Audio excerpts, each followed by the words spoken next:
شیرینی ها رو نخورده. خب شما بخور ماما نوش جونم. قربون بابای نازنینم بشم.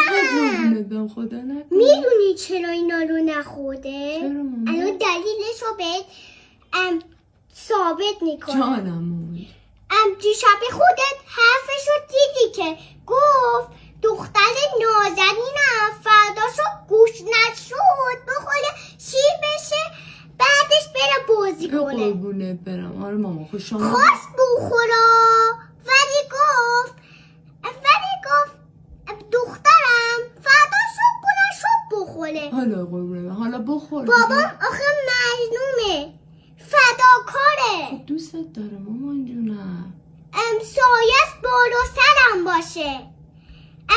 از شبی اومد دستاشو بوش میکنم. آره اینقدر که میمونه. خب تو رو دوست داره دیگه. خب حتما منو دوست داره. حالا یه دونه خودش میخورد چی میشد؟ خب دیگه نخواست دیگه دلش نیومد دیگه. دلش نیومد.